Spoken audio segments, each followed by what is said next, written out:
Welcome back, students, to the second part of our discussions on non-conventional sources of energy. In the previous session, we had discussed in full detail about hydroelectric power and wind energy.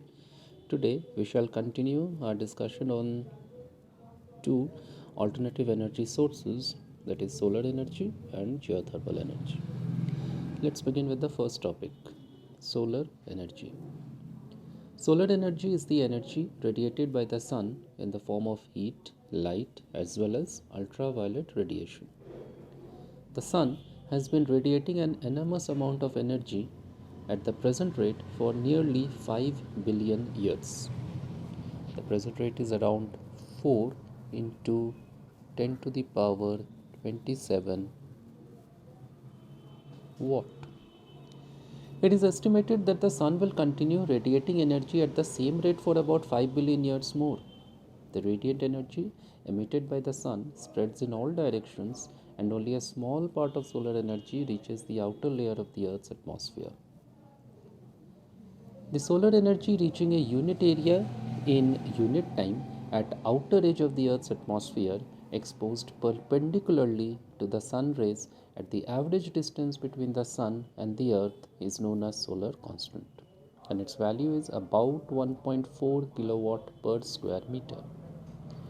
It means that on an average, approximately 1.4 kilojoules of solar energy reach per square meter per second at the outer layer of the Earth's atmosphere.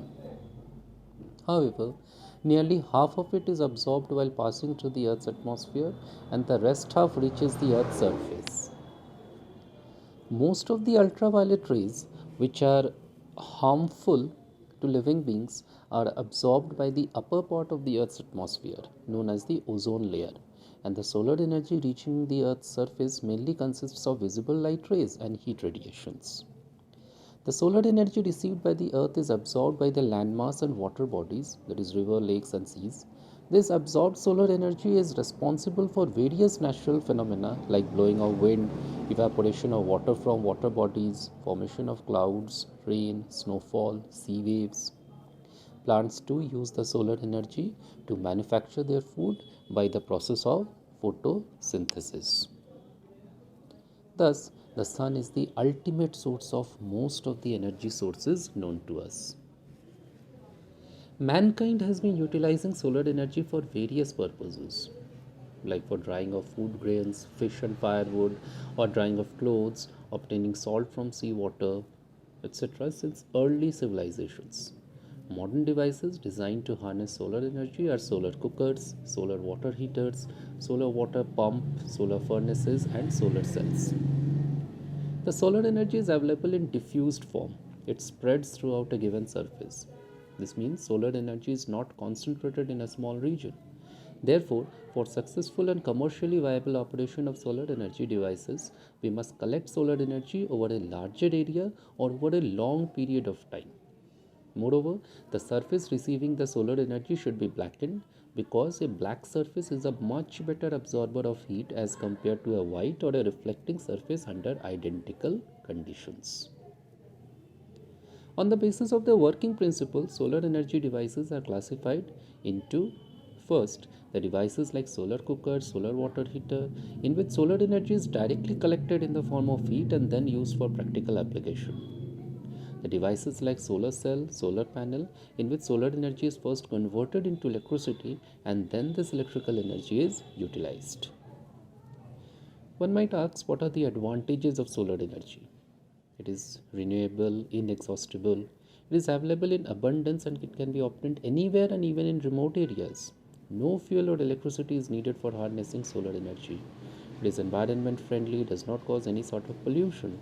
There is no residue like ash which needs to be disposed of, neither any emission of gas. But certainly there are few limitations. It is not available during night time. It cannot be harnessed when it is raining or when it is cloudy. The amount of solar energy received varies from place to place and with season. The solar devices are less effective during winter season and not effective in polar regions. Let's discuss two important solar devices, beginning with the first one, solar cooker. Solar cooker is a device which utilizes solar energy for cooking purposes. You can see in the picture a box type solar cooker, which consists of a box, which is a shallow rectangular wooden box. A metallic box painted black or inner surface is fitted inside the wooden box. The space is filled with an insulating material like thermocol. The insulating material minimizes loss of heat from the box, and black paint on inner surface of metallic box makes it a good absorber of incident heat radiation coming from the sun. In some cookers, rolling wheels are fitted so that it can be easily moved from one place to another. There is a glass cover. Two sheets of toughened glass are held together in a metallic or plastic frame. This combination of sheets is used to cover the box of a solar cooker. There is a reflector. A polished mirror reflector is fitted to the box. The reflector may be set at any desired angle to the box so that solar radiation incident on reflector mirror after reflection falls on the glass cover of the box. In the picture, you can see in case of a reflector, we can use a plane mirror or a concave reflector. And obviously, the cooking containers, the set of shallow containers made of aluminium and blackened from outside, are kept inside the box of the solar cooker. Now, a big question arises: how does it work? The solar cooker is placed in open or on roof of a house where bright sunlight is incident on the cooker.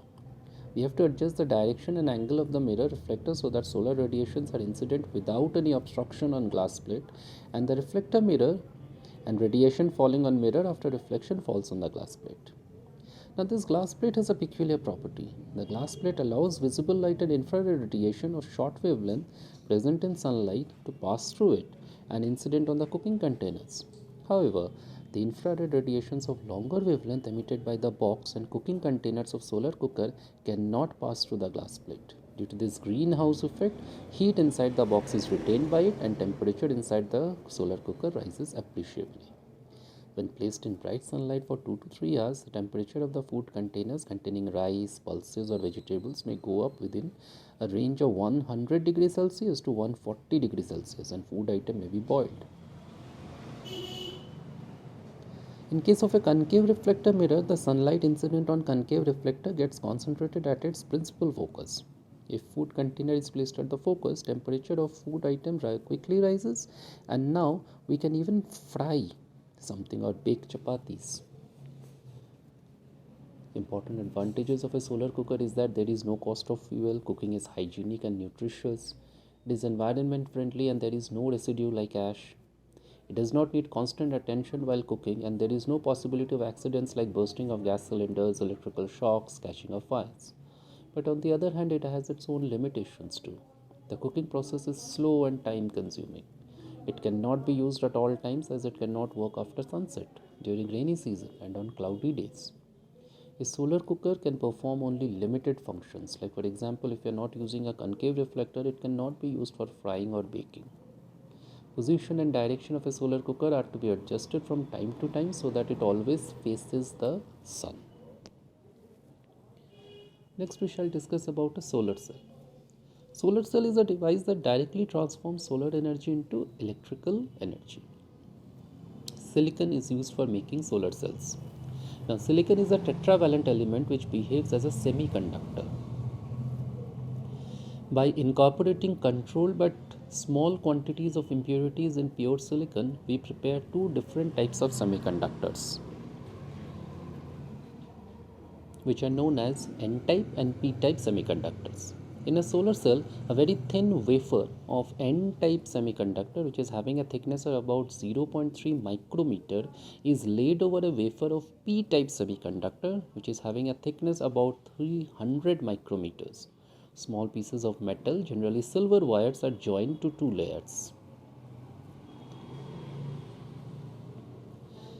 When solar radiations are incident on the thinner N-type wafer of silicon, a potential difference is set up between the two wafers and an electric circuit is set up, and it behaves like an electric circuit, and electric current starts flowing if the electric circuit is complete. A typical solar cell develops a voltage of 0.5 volt to 1 volt and can produce 0.7 watt of electricity when exposed to solar radiation. The electric power output of a single solar cell is very small, therefore a large number of solar cells are combined in an arrangement called solar cell panel. that can deliver enough electricity for practical use. Solar cell panels currently available can generate about 240 watt per square meter of electricity in bright sunlight with a conversion efficiency of about 25%.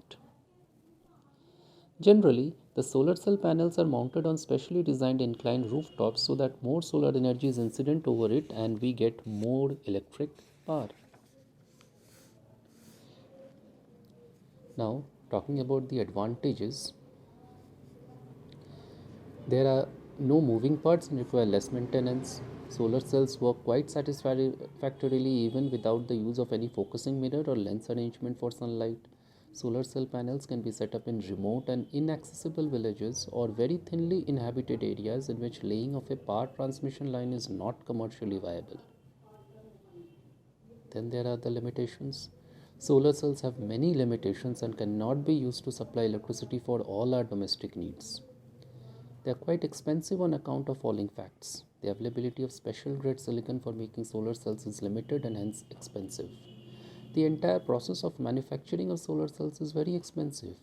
Silver used for interconnection of cells in a solar panel further adds to the cost. The conversion efficiency of solar cells is small. Presently available solar cells have a conversion efficiency of 25% or even less of the incident solar energy into electricity. In spite of their high cost and low efficiency, solar cells are used for many scientific and technological applications. Like solar cells are used as the main source of energy in artificial satellites and space probes. They are used for wireless, that is radio transmission systems, and TV relay stations in remote locations. They are used to operate traffic signals, calculators, and watches. Street lighting system working on solar cell panels are also being used increasingly.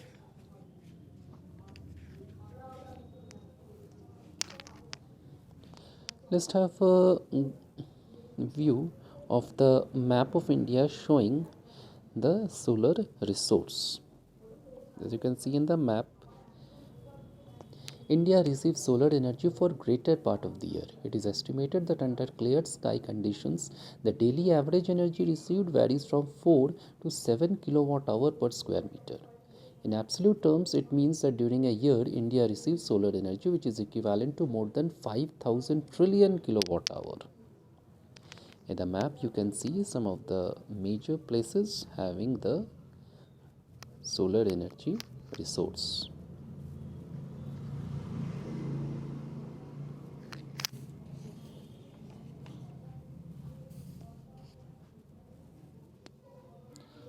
Let's come quickly to the second topic of discussion for today, that is geothermal energy. Geothermal energy is the heat energy stored in certain pockets known as hot spots of the Earth's crust. The outermost layer of the Earth is called crust and it is solid. However, the layer mantle below the Earth's crust has molten mass which is called magma. The magma consists of molten rocks as well as gases at very high temperatures. Due to some geological changes, the hot magma is pushed upwards and is collected at certain regions in the crust of the Earth. Such regions in the crust of the Earth where the hot magma is collected and entrapped are known as the hot spots. When underground water comes in contact with the hot spot, steam is generated. Sometimes hot water from an entrapped hotspot region finds outlet at the surface. Geothermal energy is not a direct manifestation of solar energy. It is a non-conventional source of energy which can be harnessed round the clock throughout a year. Geothermal energy can be harnessed by generating electricity which can then be used. In a geothermal energy plant, a hole is drilled into the earth up to the rocks of a hotspot and a pipe is put into it. The steam present in hotspot comes up through the pipe at a high pressure and runs the turbine of an electric generator so as to produce electricity.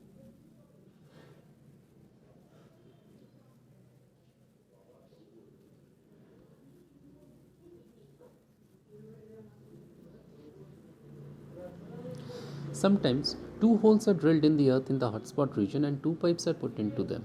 Through one of the pipes, cold water is pumped in. In hotspot region, this cold water is heated up and converted into steam due to enormous heat trapped in hotspot. The steam so formed comes out through the other pipe and turns the turbine of electric generator so as to produce electricity.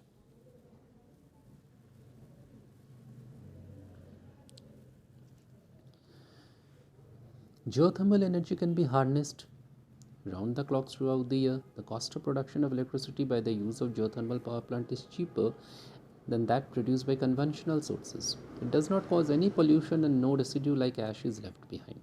However, geothermal energy is not available everywhere.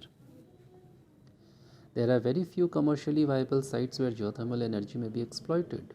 Deep drilling in the earth to obtain geothermal energy is technically challenging and very expensive.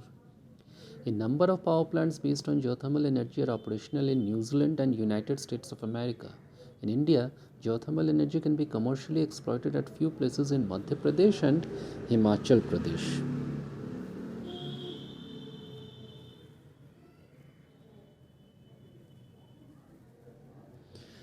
So this was all regarding today's discussion.